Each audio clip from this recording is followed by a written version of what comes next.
My son's bride just called me low-class trash in front of 150 wedding guests.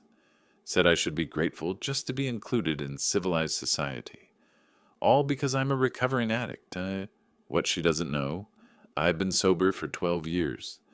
Built an empire of 8 recovery centers across Arizona. $22 million. 200 employees. Thousands of lives saved. But here's the thing that's about to blow this wedding wide open. Her entire wealthy California family paid actors $1,500 per day, each one of them. And those prescription bottles I found in her purse? The woman calling me damaged goods has been doctor shopping for 8 months. 4 different doctors. Pills scattered everywhere. Stay with me. Because what happens next involves the FBI, a criminal investigation, and the most ironic justice I've ever witnessed. If you're listening to this, I have a feeling you'll want to hear how it ends. Drop a comment telling me where you're from.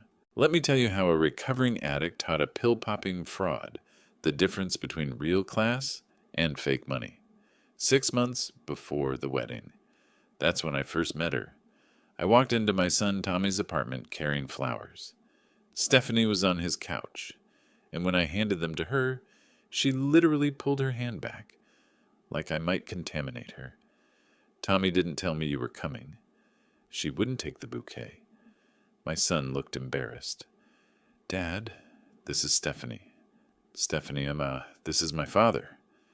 She gave me this tight smile. Oh, the one with the situation. The situation. That's what she called 12 years of sobriety. I set the flowers on the counter. Nice to meet you too. But it wasn't nice. I could see her eyes scanning my clothes. Clean jeans, button-down shirt, work boots. Nothing fancy, but nothing wrong either. Her expression said otherwise. Tommy mentioned you work in construction. Recovery, I corrected. I run recovery centers. She nodded like I'd just said I collected garbage. That's important work. The way she said important told me everything. This girl thought I was nobody. Over the next few months, the signs multiplied. When I visited Tommy's place, Stephanie would disappear into the bedroom with her purse, like I might steal something. When we went to dinner, she insisted on separate checks. When I mentioned my business, she'd change the subject. But the worst part? She was changing my son. Tommy used to call me every Sunday. We'd talk about his job at the engineering firm, his 5 years of sobriety, life in general. After Stephanie, those calls became sporadic. When we did talk, he seemed distant. Then one day he said it. Dad, maybe you could tone down the recovery stuff around her. I was standing in my office at the New Hope Recovery Center in Scottsdale. Through the window, I could see clients walking to group therapy. Real people fighting real battles. Tone down the recovery stuff? She just thinks it's kind of heavy. Her family's more private about personal issues. Her family. That was another thing. 6 months of dating and I'd never met them. They lived in California, she said. Old money. Very exclusive.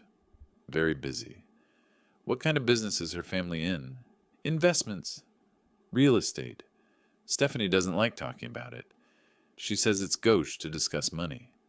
I hung up that day feeling smaller than I had in years. Here I was, running 8 recovery centers across Arizona, employing 200 people, helping thousands get clean. But to this girl and her mysterious family, I was just a former addict who got lucky. The final straw came 3 weeks before the wedding. I was at Tommy's place helping him move furniture. Stephanie was in the kitchen on the phone with her mother, apparently. No, Mother, you don't understand. His father has a past. Drug issues. Pause. I know. I know. But what can I do? Tommy's already attached. She didn't know I could hear her. Well, at least we don't have to socialize with him much after the wedding. I've made sure he's at table 12. In the back, near the service entrance. Table 12. near the service entrance. I'd been in recovery long enough to know when someone was trying to make me feel ashamed. But I'd also been in business long enough to know when someone was lying. Because here's the thing about Stephanie's family that never quite added up. If they were so wealthy and established, why had I never seen a single photo of them?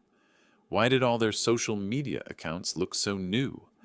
And why, when I casually Googled their last name plus California real estate, did absolutely nothing come up? Most people would let it slide. Most people would sit at the table 12 and keep their mouths shut. But most people haven't spent 12 years learning that staying silent about problems only makes them worse. It was time to do some digging. The rehearsal dinner was Friday night at Desert Ridge Country Club. $25,000 for the weekend, Tommy told me proudly. Stephanie's family was paying. Of course. I sat in my truck in the parking lot, staring at the building. Through the windows, I could see elegantly dressed people mingling with champagne glasses.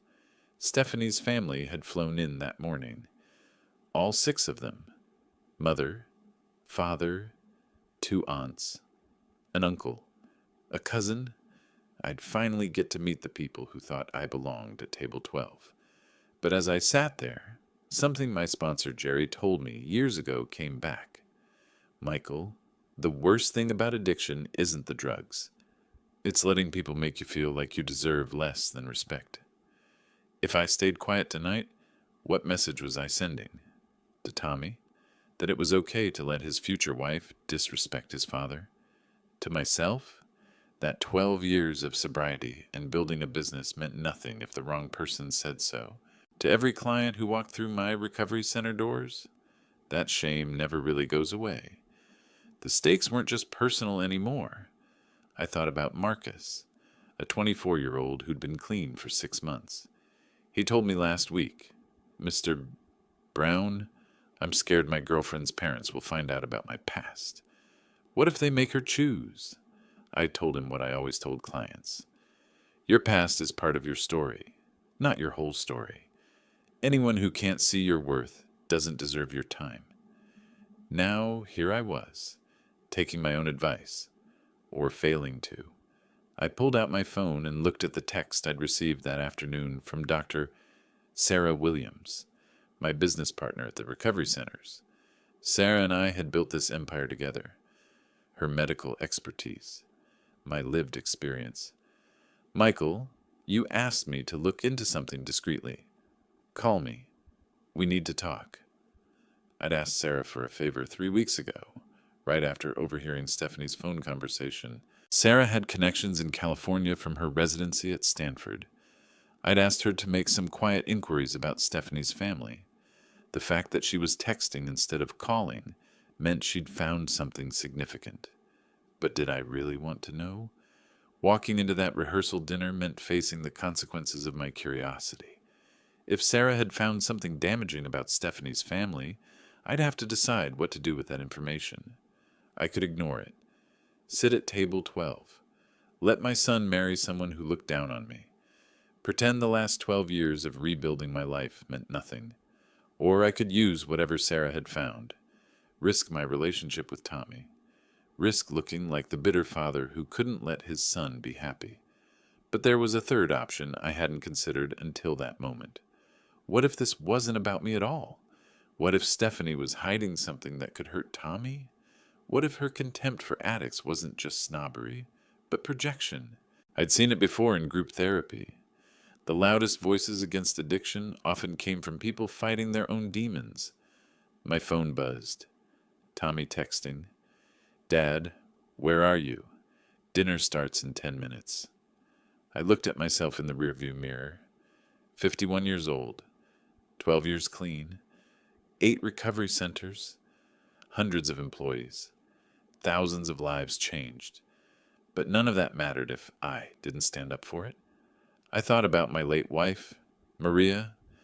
Cancer took her 9 years ago, but before she died, she made me promise something.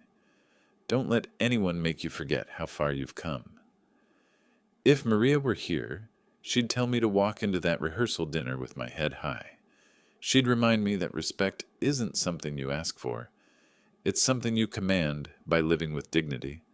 The choice wasn't really about Stephanie anymore. It was about whether I believed my own recovery story. I called Sarah back. Michael, thank God. Listen, you were right to be suspicious. Stephanie's family, they're not who they claim to be. What do you mean? I mean they don't exist. Not the way she's described them. The real estate business, the old money, the California connections. It's all fabricated. My heart started pounding. Are you sure? I'm looking at casting agency contracts right now. Her entire family are actors. Michael, professional actors hired for your son's wedding. The stakes had just changed completely. This wasn't about a snobbish future daughter-in-law anymore. This was about my son marrying someone who'd built their entire relationship on lies. And suddenly, Table 12 didn't seem so bad. It gave me the perfect vantage point to watch everything fall apart. I walked into that rehearsal dinner with Sarah's words echoing in my head. Professional actors, casting agency contracts, but I needed to be smart about this. Accusations without proof would make me look desperate, so I decided to test my theory. The first person I approached was Stephanie's father, distinguished man in his 60s, silver hair, expensive suit. You must be Richard, I said, extending my hand. I'm Michael, Tommy's father. He smiled warmly. Wonderful to finally meet you. Stephanie's told us so much. I bet she has. So you're in real estate, commercial development mostly. California markets. Which areas specifically? A slight pause. Oh, various regions. Northern California primarily. I nodded. My recovery centers work with a lot of commercial developers. Maybe we know some of the same people. What's your company called? Another pause. Longer this time. Hartwell Properties. We're fairly boutique. Hartwell Properties. I made a mental note to Google that later, though I suspected I wouldn't find much. And how long have you been in business? 23 years this fall. Interesting. Very specific number for someone who seemed nervous about details. I moved on to Stephanie's mother. Elegant woman dripping in jewelry that looked expensive but somehow new, like it hadn't been worn much. Margaret, right? Beautiful necklace. She touched it reflexively. Thank you. It's been in the family for generations. Really, it looks like Tiffany. Recent collection. Her smile faltered for just a moment. Oh no, it's much older than that. European. My late wife loved jewelry. She had a good eye for provenance. May I? I leaned closer to examine the necklace, and there it was. A tiny Tiffany hallmark that anyone who'd spent time in jewelry stores would recognize. Recent, not vintage. Gorgeous piece, I said. Your family has excellent taste. The evening continued like this. Small conversations, gentle probing, watching for inconsistencies. Stephanie's uncle claimed to be a wine collector, but mispronounced Bordeaux. Her aunt said she summered in the Hamptons, but didn't know which towns were actually in the Hamptons. The cousin claimed to have gone to Yale, but couldn't name a single residential college. But the real test came when I sat down next to Stephanie herself. Your family seems wonderful, I said. They are. Very accomplished.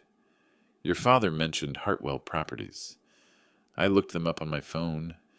Interesting that there's no website. Stephanie's jaw tightened slightly. They're very private. Old school. Of course. And your mother's jewelry collection is impressive. Family heirlooms? Yes. That Tiffany necklace especially. The Celeste collection, right? Came out last year. Now her face went pale. It's not Tiffany. Oh, I'm sure it is. My wife used to drag me to Tiffany all the time. I recognize that setting. Stephanie stood up abruptly. Excuse me. I need to powder my nose. She was rattled. Good. But Tommy noticed our conversation from across the room. He came over looking concerned. Dad, is everything okay? You look like you're interrogating people. Just getting to know your future in-laws. Stephanie seemed upset. I looked at my son, really looked at him. 5 years sober, good job, happy, or at least he had been before this relationship started consuming him. Tommy, can I ask you something? How well do you actually know Stephanie's family? What do you mean? I mean, have you spent time with them, visited their house, met their friends? Tommy frowned. They're very busy. And private. How did you meet Stephanie? At a conference. She was representing her family's foundation. What foundation? The Hartwell Foundation. They do charity work. Another mental note. I'd be researching that too. And you've never been to California to visit them? Stephanie prefers we keep our relationship separate from family business. She says it's cleaner that way. Cleaner, or harder to verify. That's when Stephanie returned from the bathroom. I could see she'd been making phone calls. She looked composed again, but there was something different in her eyes. She walked straight up to me. Michael, I think we should clear the air. About what? About your attitude toward my family. I don't have an attitude. I'm just curious about the people my son's marrying into. No, you're being suspicious. And frankly, it's inappropriate. Her voice was getting louder. Other guests were starting to notice. Suspicious of what? Of people who come from a different background than you. There it was. The class card. Different how? Educated, established, successful. You think I'm not successful? I think you're threatened by people who didn't have to claw their way up from nothing. The conversations around us were stopping. This was becoming a scene. Claw my way up from what exactly? From addiction, from failure, from being the kind of person no respectable family wants around. Complete silence in the room now. Tommy stepped forward. Stephanie, that's enough. But she wasn't done. No, Tommy, this needs to be said.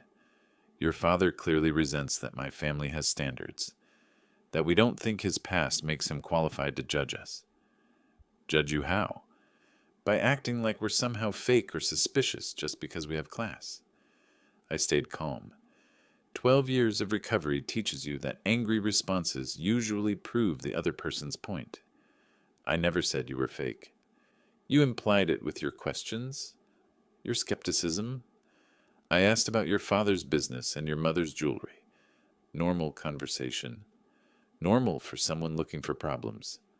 She was breathing hard now, clearly agitated. And that's when I realized something important. Stephanie wasn't just acting defensive, she was acting guilty. The rehearsal dinner ended awkwardly after Stephanie's outburst. People tried to pretend nothing had happened, but you could feel the tension in every forced smile and stilted conversation. Tommy walked me to my truck, looking frustrated. Dad, what was that about? Your fiancée doesn't like being asked questions. She's just protective of her family. They value their privacy. I unlocked my truck door. Tommy, in 12 years of recovery, I've learned that people who get angry about simple questions usually have something to hide. Are you seriously psychoanalyzing my relationship right now? I'm trying to look out for my son. Tommy ran his hands through his hair. Dad, I know you mean well, but Stephanie's right. You've been different ever since she came into the picture. More suspicious, more judgmental. Or more experienced. With what? I paused, choosing my words carefully. With people who aren't what they seem. Tommy stared at me for a long moment. Are you saying my fiancé is lying to me? I'm saying that in 24 hours, you're marrying someone whose family you've never visited, whose business you've never seen, whose friends you've never met. Doesn't that seem unusual? It seems private. Not everyone broadcasts their entire life. There's a difference between private and secretive.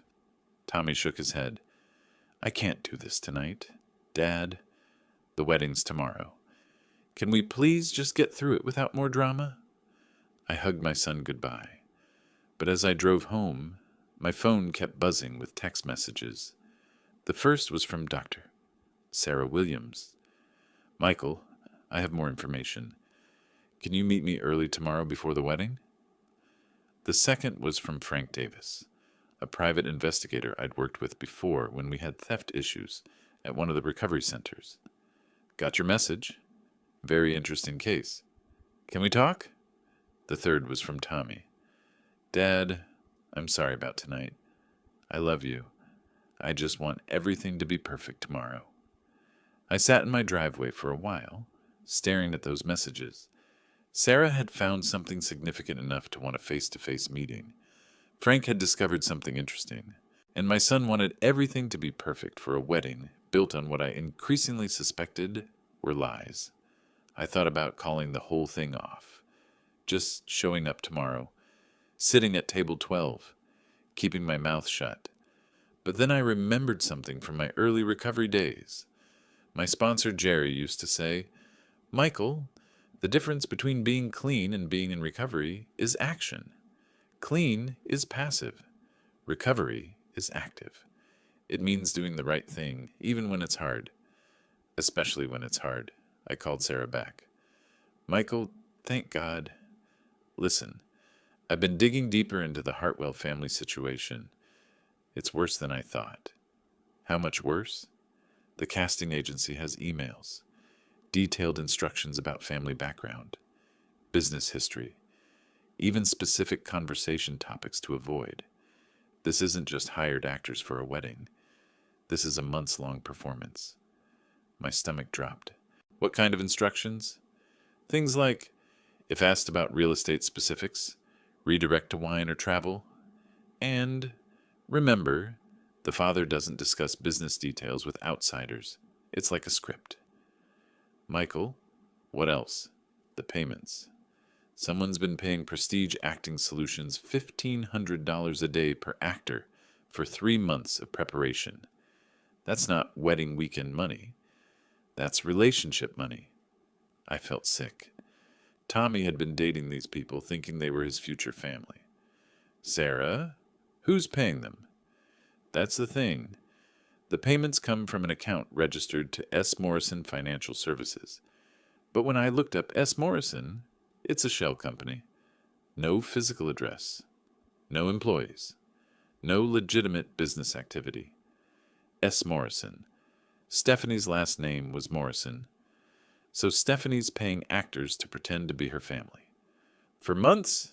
Michael, this isn't about impressing people at a wedding. This is about creating an entire false identity. I hung up and immediately called Frank Davis. Frank, please tell me you found something. Oh, I found something all right. Your future daughter-in-law isn't just paying for fake family members. She's got some very real secrets of her own. What kind of secrets? The kind that involve 4 different doctors and a lot of prescription bottles. My blood went cold. Are you sure? Pharmacy records don't lie, Michael. She's been doctor shopping for 8 months. OxyContin, Percocet, Adderall, classic pattern. So there it was. The girl who'd called me trash for being a former addict was currently using... The irony would have been funny if it wasn't about to destroy my son's life. Saturday arrived with perfect Arizona weather. Sunny, 75 degrees, not a cloud in the sky. The kind of day that makes you believe good things are supposed to happen. I stood in front of my bedroom mirror adjusting my tie, the same black suit I'd worn to every important occasion for the past 5 years. The same one Stephanie had mocked as cheap and inappropriate for the social circles we move in. Today it would have to do. Sarah had called at 7 that morning. Michael, I'm bringing everything to the wedding. Photos, contracts, financial records, pharmacy printouts. Whatever you decide to do with this information is up to you. Frank had texted an hour later. Additional evidence secured. We'll be at venue by 6 if needed. But the most important message came from Tommy at 8:30. Dad, I love you. Thank you for being here today.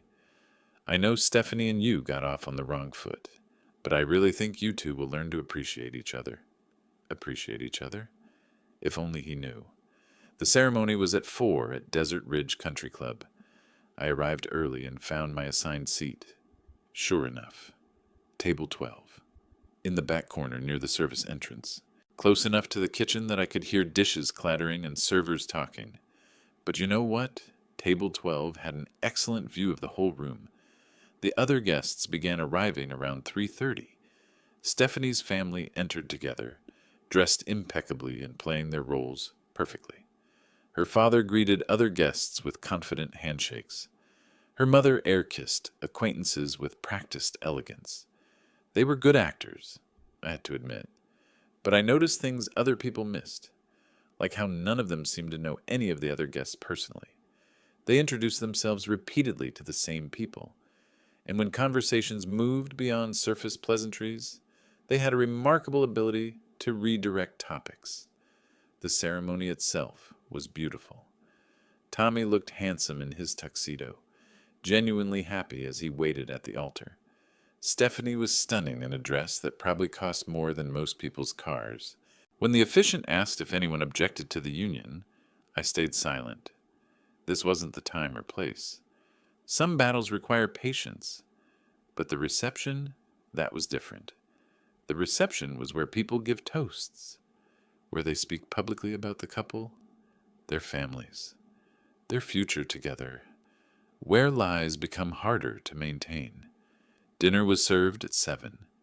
I ate my chicken and watched the room, noting how Stephanie's family kept checking their phones, how they seemed more focused on their performances than the actual celebration.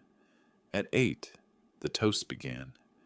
Tommy's best man spoke first, a sweet speech about friendship and finding the right person.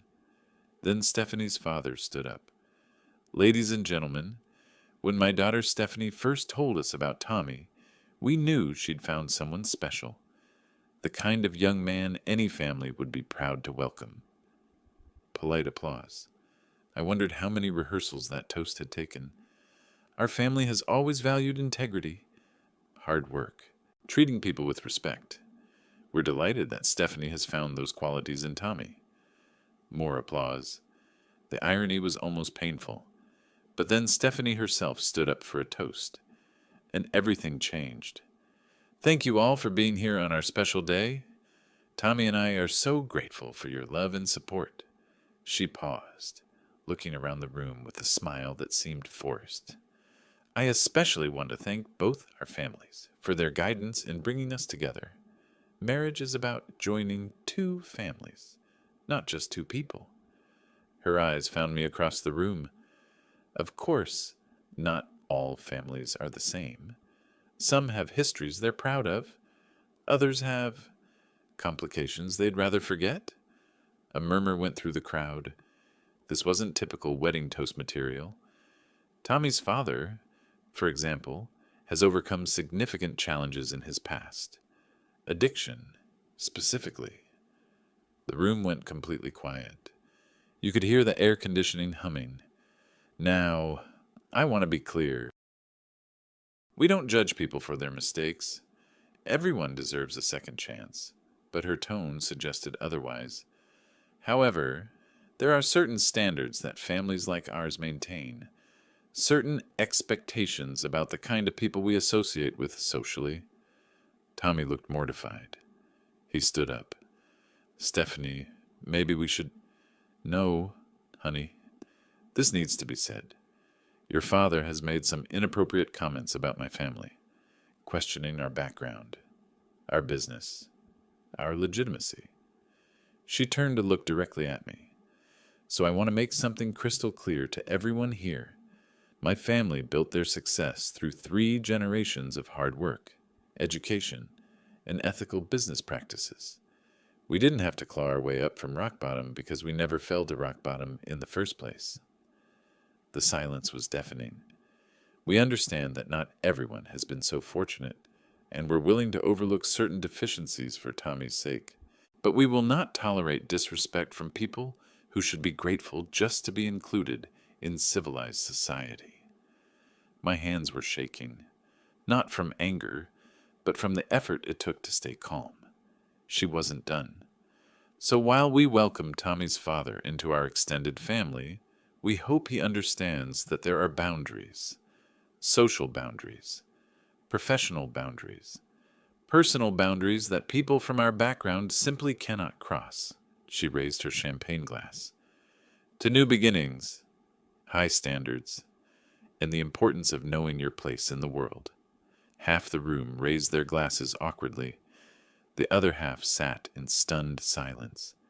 Tommy's face was bright red. "Stephanie, sit down. Now." But the damage was done.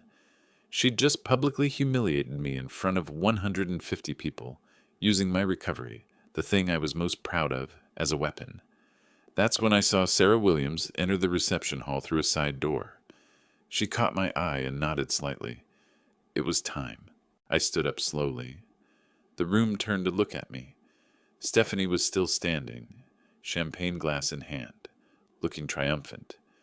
"Stephanie," I said, my voice carrying clearly across the room. That was quite a speech. "Thank you. Very revealing." Her smile faltered slightly. "I'd like to propose a toast of my own, if you don't mind." Tommy shook his head frantically, but I was already walking toward the front of the room. "Actually," I said, "I'd like to toast your family.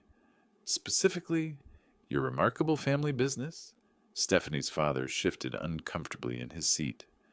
"But first, I think our guests would be interested in learning a little more about the people they're celebrating with tonight." I pulled out my phone. "Dr. Williams, would you mind joining us? I believe you have some information that might interest everyone." Sarah walked to the front of the room carrying a manila folder. The actors, because that's what they were, suddenly looked very nervous. And Stephanie, she'd gone completely pale. Dr. Sarah Williams walked to the front of the room with the confidence of someone who delivered difficult news to families for 20 years. She set her folder on the head table and looked out at the 150 guests. "Good evening, everyone. I'm Dr. Sarah Williams, Michael's business partner at New Hope Recovery Centers." Stephanie was still standing, champagne glass trembling in her hand. "This is highly inappropriate. This is our wedding reception." "You're absolutely right," I said. "A wedding reception should be about celebrating the union of two families. So let's talk about families." Sarah opened her folder. 3 weeks ago, Michael asked me to do some research on Stephanie's family background. As a medical professional and business owner, I have access to certain databases and professional networks. Stephanie's father started to stand up. "Now, see here. Please sit down, Mr. Patterson," Sarah said calmly. The man froze. "My name isn't Patterson. No, it's not. Your name is Robert Patterson, and you're a character actor represented by Prestige Acting Solutions in Los Angeles." A gasp went through the crowd. Sarah pulled out a photograph. "This is your headshot from their website. You specialize in distinguished gentleman roles for corporate videos and dinner theater." She held up another photo. "And this lovely woman isn't Margaret Hartwell. She's Linda Foster, also from Prestige Acting Solutions. Her specialty is elegant society matron characters." Stephanie's mother had gone white as a sheet. "The entire Hartwell family," Sarah continued, "are professional actors hired to play roles at this wedding. I have their contracts right here." She pulled out a thick stack of papers. $1,500 a day per actor, for 3 months of preparation. Total cost, approximately $75,000. The room erupted in whispers and shocked murmurs. Stephanie finally found her voice. "This is insane. These people are lying." "Am I?" Sarah asked. She pulled out her phone. "Mr. Patterson, sorry. Mr. Hartwell. What's your company's address in California?" The man who'd been playing Stephanie's father looked around desperately. "We don't give out business addresses to strangers." How about your company's phone number? Silence. Or the name of a single project your development company has completed? More silence. Sarah turned to the woman playing Stephanie's mother. Mrs. Hartwell, tell us about your family's jewelry collection, specifically that Tiffany necklace you're wearing. The woman's hand flew to her throat. It's not Tiffany. Sarah pulled out a receipt. According to this sales record, it was purchased from Tiffany Beverly Hills 3 days ago for $8,000, charged to a credit card registered to S. Morrison Financial Services. The room was buzzing now. Guests were pulling out their phones, probably Googling Prestige Acting Solutions and S. Morrison Financial Services. Tommy stood up, his face a mask of confusion and hurt. Stephanie, what is this? What's going on? Stephanie's composure was cracking. It's a misunderstanding. These people are confused. Am I confused about this? Sarah held up another document. This is an email thread between you and Prestige Acting Solutions dated 4 months ago. The subject line is Extended Family Portrayal Services. She began reading. Needs 6 actors to portray wealthy California family members for important social events. Must be convincing in roles of parents, aunts, uncle, and cousin. Background story, real estate development family, old money, very private about business details. The fake unclay man in his 50s who'd been charming everyone all evening suddenly stood up and headed for the exit. Leaving so soon? I called after him. He kept walking. The fake cousin followed. Then the fake aunts. Within minutes, 4 of Stephanie's 6 family members had fled the reception. Only the fake parents remained, looking like deer in headlights. This is impossible, Stephanie said, but her voice was shaking. You're making this up. That's when Frank Davis appeared at the back of the room. I'd texted him during Sarah's presentation. Frank, I called out. Perfect timing. Did you bring those pharmacy records we discussed? Frank walked forward, carrying his own folder. Stephanie Morrison, I'm Frank Davis, licensed private investigator. I've been researching your background for the past week. You have no right. Actually, I do.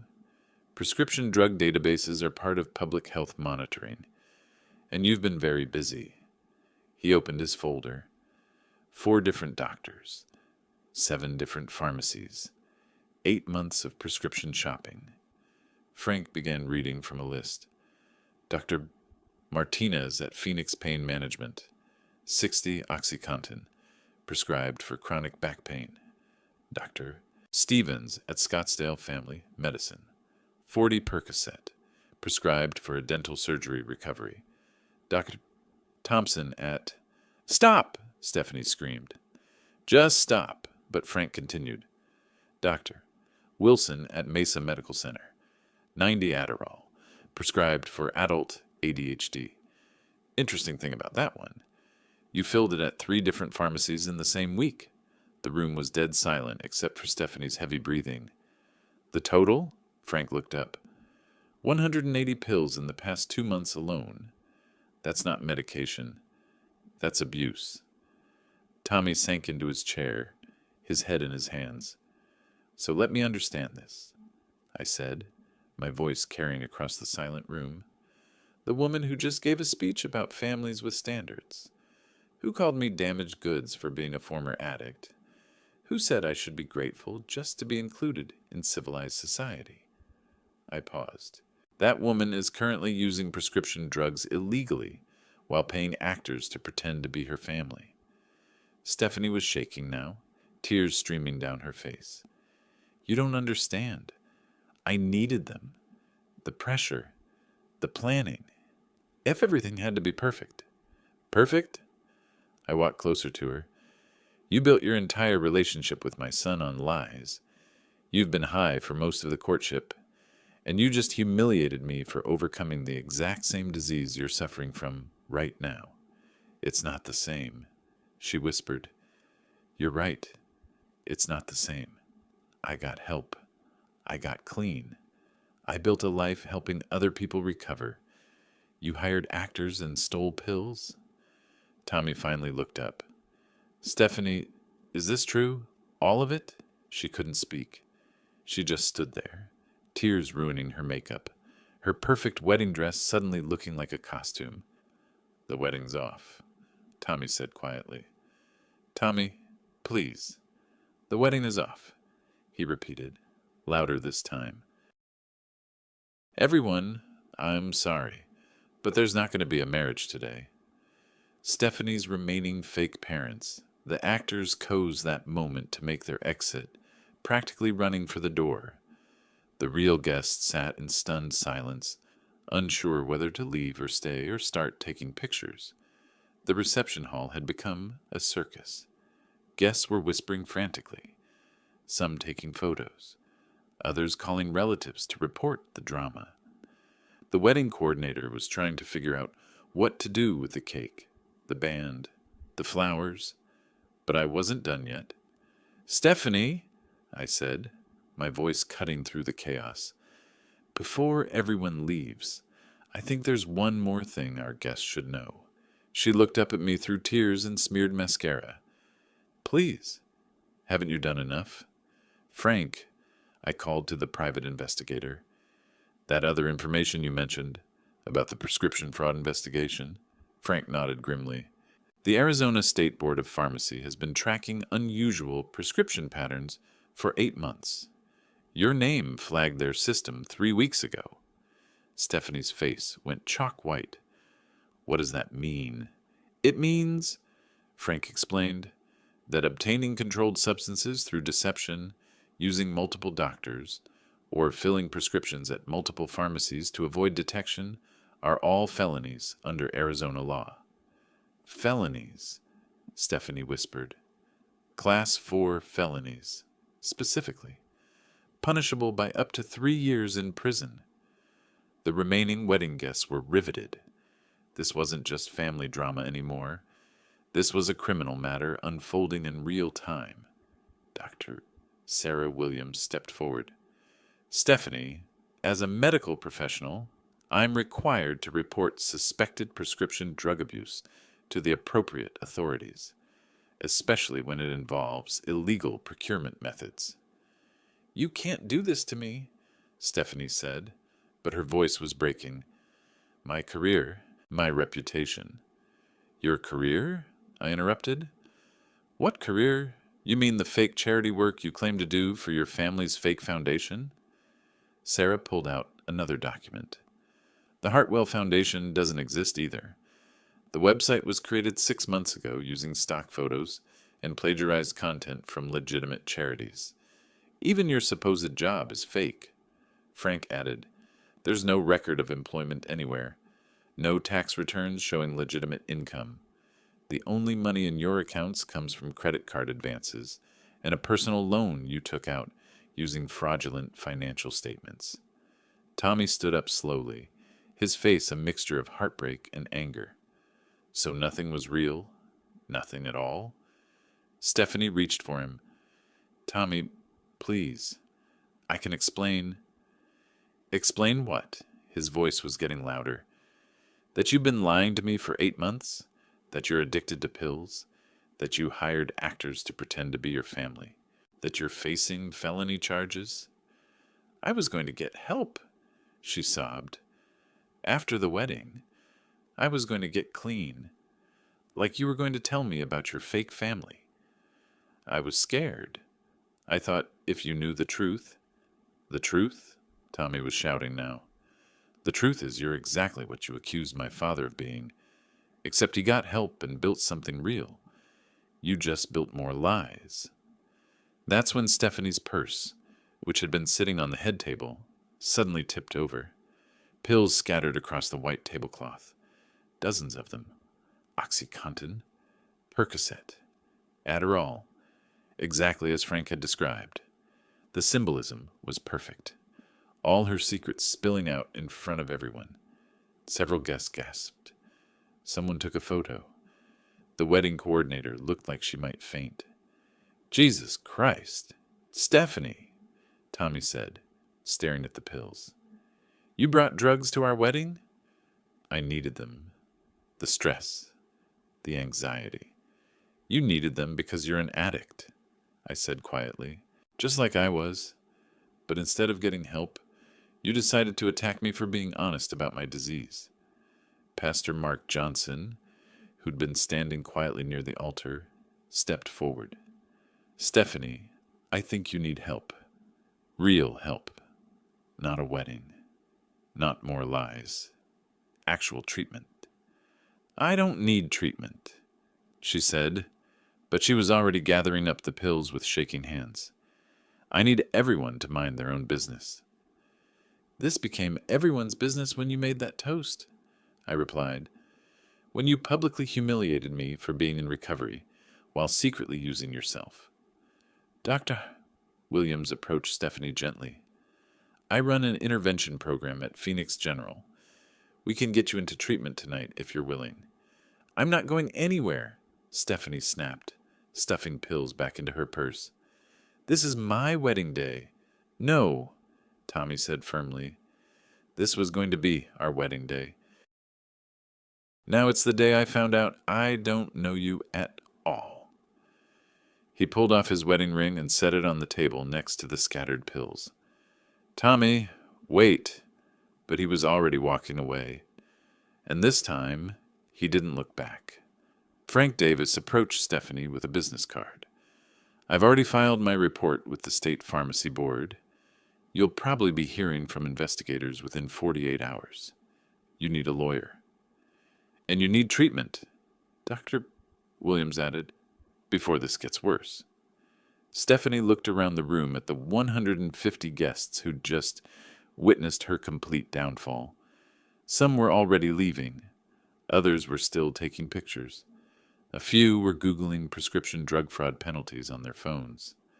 This is all your fault, she said to me, her voice venomous. If you'd just minded your own business. If I'd minded my own business, I interrupted, my son would have married someone living a lie, someone who's sick and refuses to admit it, someone who thinks the solution to addiction is to attack other addicts. I walked over to where Tommy was standing by the exit, looking shell-shocked.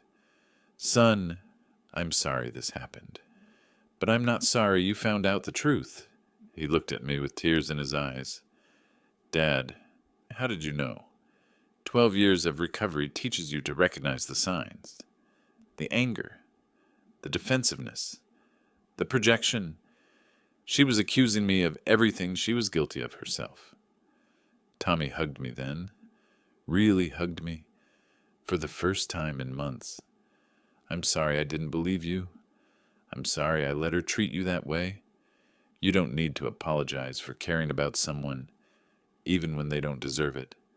Behind us, Stephanie was arguing with the wedding coordinator about refunds. The fake parents had long since disappeared. The pills were still scattered on the head table like evidence at a crime scene. It was the most expensive lesson in truth I'd ever witnessed. The aftermath of the wedding that wasn't spread faster than wildfire in our small recovery community. By Sunday morning, my phone was buzzing with calls from clients, colleagues, and friends who'd heard what happened. Word travels fast when someone publicly attacks addiction recovery and then gets exposed as an active user. Dr. Williams called first. Michael, I wanted you to know. Stephanie checked herself into Desert Haven Treatment Center last night. Good. That's the right choice. It is. But I also wanted to tell you that 3 of our current clients called me yesterday. They heard about what happened and wanted to share their own stories about family members who judged their recovery. That was the part I hadn't expected. The ripple effect. Marcus, the 24-year-old I'd been working with, left a voicemail. Mr. Brown, I heard what happened at your son's wedding. I just wanted to say thank you for standing up for all of us. My girlfriend's parents have been giving me grief about my past, and seeing how you handled it gives me courage to set my own boundaries. 3 other clients called with similar messages. Suddenly, this wasn't just about my family drama. It had become a teaching moment for people struggling with shame and stigma. Tommy came to see me Sunday afternoon. He looked exhausted, but clearer, somehow, like a fog had lifted. Dad, I need to ask you something. How long did you know? I made us coffee and sat down across from him at my kitchen table. I suspected for weeks, but I didn't have proof until Sarah's investigation confirmed it. Why didn't you tell me sooner? Would you have believed me? He was quiet for a long moment. Probably not. I had to let you see it for yourself. Otherwise, I would have been the bitter father trying to sabotage his son's happiness. I feel like such an idiot. 8 months of my life wasted on someone who was lying about everything. Not wasted, I said. You learned something important about yourself, about what you're willing to accept and what you're not. Tommy nodded slowly.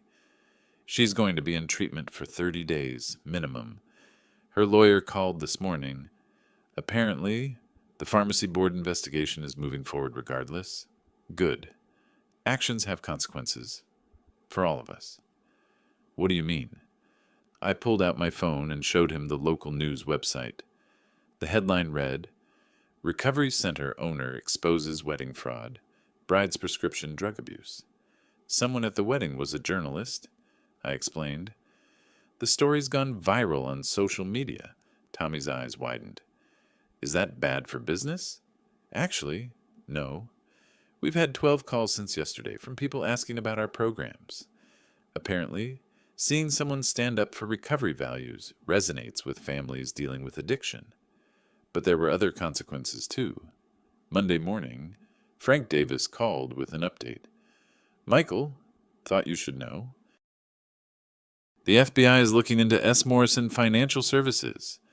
Turns out Stephanie's fake company was used for more than just paying actors. What do you mean? Money laundering, possibly. She was funneling cash through multiple accounts to hide the source of her funds.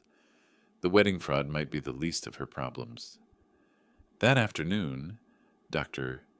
Williams stopped by my office with more news. The actors are cooperating with investigators. Apparently, Stephanie hired them for more than just your son's wedding. She's been using fake family members for business meetings, social events, even job interviews for the past year. How is that possible?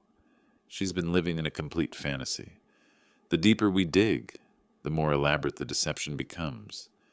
But perhaps the most significant consequence came Wednesday when Pastor Mark Johnson called.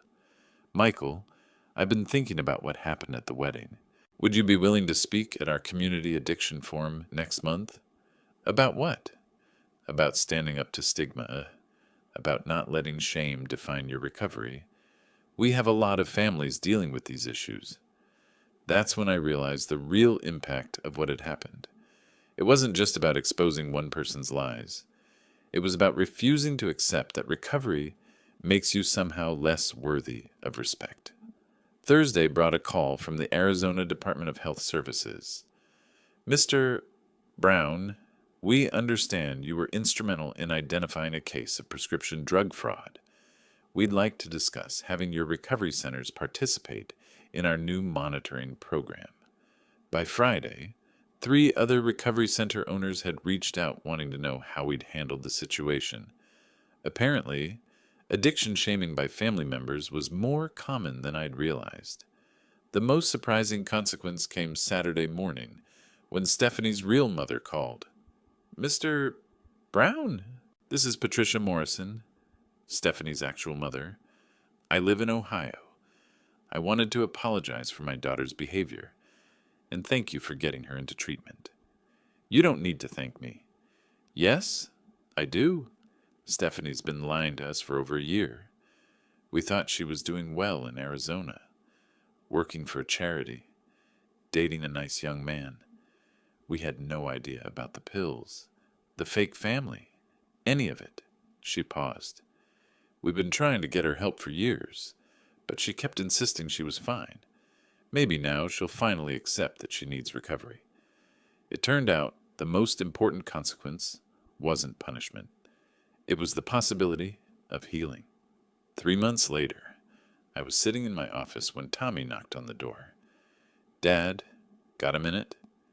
He looked different, lighter somehow, like he'd been carrying a weight he'd finally set down. Always. How are you doing? Better? I started going to Al Anon meetings, learning about enabling, codependency, all that stuff. I smiled. How's that going? Hard, but good. I'm realizing I ignored a lot of red flags because I wanted to believe Stephanie was who she claimed to be. Tommy sat down across from my desk. I also wanted to tell you something. Stephanie's been in treatment for 90 days now. She's doing the work. Apparently, her counselor says she's finally being honest about her addiction. That's good news. She wrote me a letter apologizing for everything. She asked if I'd consider giving her another chance when she gets out. I kept my expression neutral. What did you tell her? That I appreciate the apology, but I'm not interested in rebuilding a relationship that was built on lies. How do you feel about that decision? Sad, but clear. I deserve someone who tells me the truth, even when it's difficult. We sat quietly for a moment. Dad, I owe you an apology too, for not believing you, for letting her disrespect you, for asking you to tone down your recovery. You don't owe me anything, Tommy. You were trying to make a relationship work. That's not a character flaw. But I should have stood up for you sooner. Maybe. But you stood up for me when it mattered most. Tommy nodded. I've been thinking about what you said that night, about the difference between private and secretive. I want to make sure I never ignore that distinction again. Good. That's wisdom earned the hard way. He stood to leave, then paused at the door. Oh, and Dad, I'm proud of how you handled everything. You could have destroyed her publicly, but you just told the truth and let people draw their own conclusions. After he left, I sat there thinking about boundaries, about the difference between shame and accountability, about how recovery isn't just about getting clean. It's about learning to live with dignity. My phone buzzed with a text from Marcus, my 24-year-old client. Mr. Brown, set boundaries with girlfriend's family. They respect my recovery now. Thank you for showing us how. 12 years ago, I thought recovery was about not using drugs. Now I know it's about not accepting less than you deserve. If you're listening to this and struggling with addiction stigma from family or friends, remember, your past doesn't define your worth. Don't let anyone make you feel ashamed of getting help. And if you're in recovery yourself, please share your story in the comments. The more we speak up, the less power shame has over any of us. Because here's what I learned from that wedding disaster. The real difference between having class and being classy has nothing to do with money or background or who your family is. It's about how you treat people when you think no one's watching. It's about facing your demons instead of hiring actors to pretend they don't exist. And it's about understanding that everyone deserves respect for fighting their battles, not judgment for having fought them at all. Stephanie thought she could buy credibility with fake families and stolen pills. But credibility isn't for sale. It's earned, one honest day at a time. Thank you for listening.